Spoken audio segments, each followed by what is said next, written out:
E aí, pessoal, tudo bem?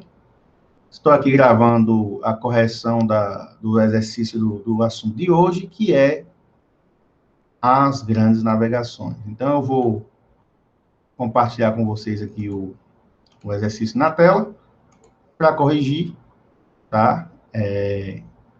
Como eu estou gravando aqui sozinho, sem a participação de vocês, vou falar direto e quem quiser ir parando o vídeo para tentar ler e corrigir, fique à vontade e assista quantas vezes for necessário para entender, tá bom? Então vamos lá. As navegações do século XV e XVI revelaram ao continente europeu outros continentes e povos. Então as navegações, né, trouxe ao conhecimento dos europeus outros lugares, outros continentes, outros povos, outras culturas.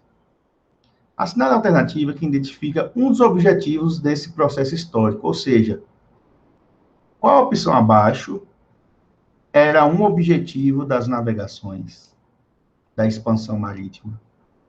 A expansão do Islã, a busca de metais preciosos, a busca de escravos para a produção de açúcar europeu, a busca de mercados para o excedente da produção industrial, a catequização dos povos do Novo Mundo, impedindo a influência que os mouros e cristãos novos exerciam sobre eles desde as últimas cruzadas.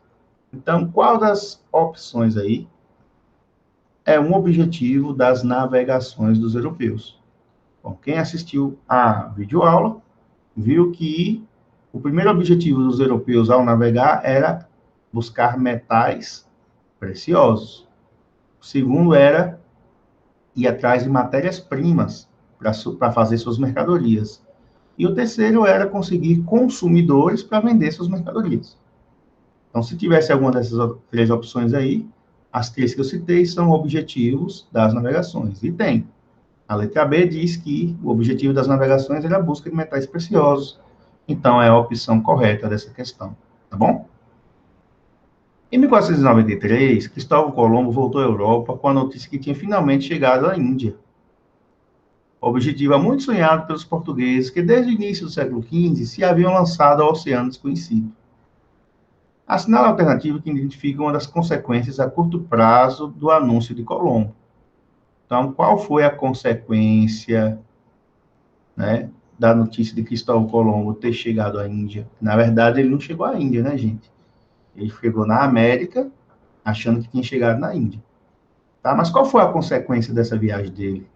As guerras de religião, as cruzadas do Oriente, as cruzadas do Ocidente ou guerra de reconquista, a divisão do mundo entre portugueses e espanhóis promulgada pelo Papa Alexandre VI, as guerras entre Espanha e Portugal que tiveram como consequência o domínio de Portugal e colônias pelos espanhóis, ou seja, a União Ibérica.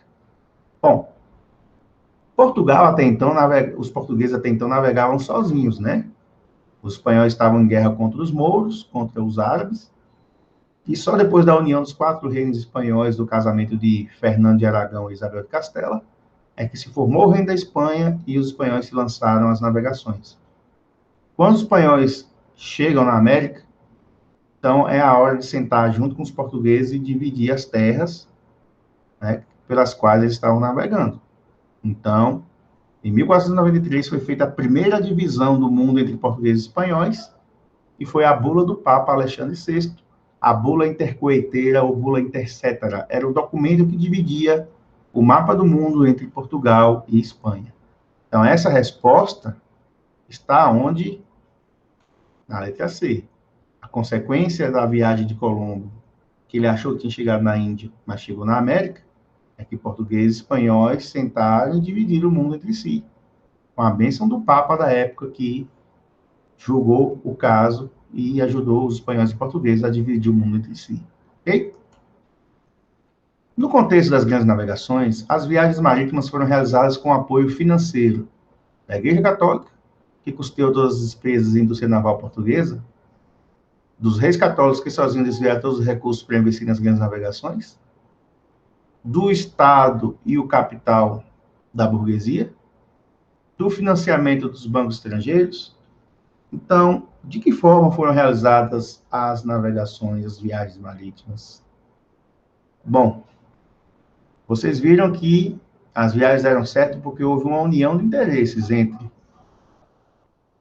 o governo, que autorizava as viagens e organizava as viagens, e a burguesia que patrocinava, que financiava as viagens. Então, um organizava, outro financiava. Quando vinha o lucro, repartia. Estado, burguesia. Governo e burguesia. Estado aqui é no sentido de burguesia. Então, a letra C é a correta. Governo, ou seja, o Estado, e o dinheiro da burguesia eram que bancavam as viagens das grandes navegações. Um conjunto de forças e motivos econômicos, políticos e culturais impulsionou a expansão comercial e marítima europeia a partir do século XV, o que resultou, entre outras coisas, no domínio da África, da Ásia e da América. O fato que marcou o início da expansão marítima portuguesa foi, ou seja, quando os portugueses saíram para navegar, qual foi o primeiro lugar que eles chegaram?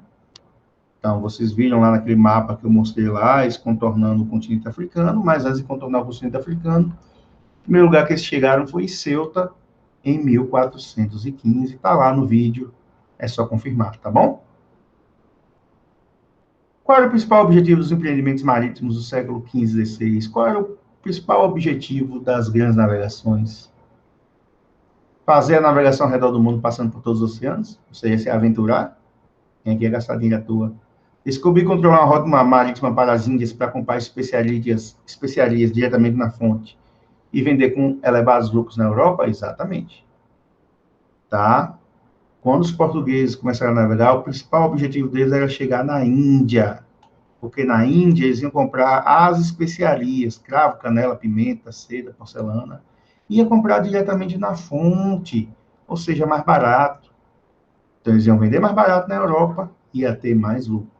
Letra B é a correta dessa questão. Tá bom? Última questão, destaca-se como resultado. Então, quais foram as consequências, quais foram os resultados das descobertas e da expansão luso-espanhola, ou seja, português-espanhola, nos tempos modernos? Quais foram as consequências das navegações? Essa é a pergunta da questão. Diminuiu o comércio entre a Europa e o Novo Mundo, ou seja, com a América, com a hegemonia do Mar Mediterrâneo? Formação de novos impérios na África e na Ásia, com ampliação do comércio entre os dois continentes? Defesa da cultura nativa da América pelo clero e pelo Estado? A abertura de uma nova era de navegação e comércio, não mais concentrada no Mediterrâneo e sim no Oceano Atlântico? Correto. A partir do momento que os espanhóis chegam na América e depois os portugueses chegam no Brasil, inaugura-se esse comércio entre a Europa e a América, tá? Antes o movimento de mercadorias era no Mar Mediterrâneo.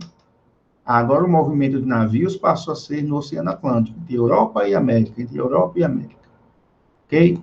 Então, letra D é a correta. Espero que tenha dado para compreender, tá?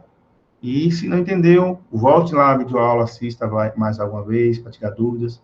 Se não entendeu a correção, volte quantas vezes for necessário, mas não fique em dúvida, tá bom? Um grande abraço para vocês. Tchau.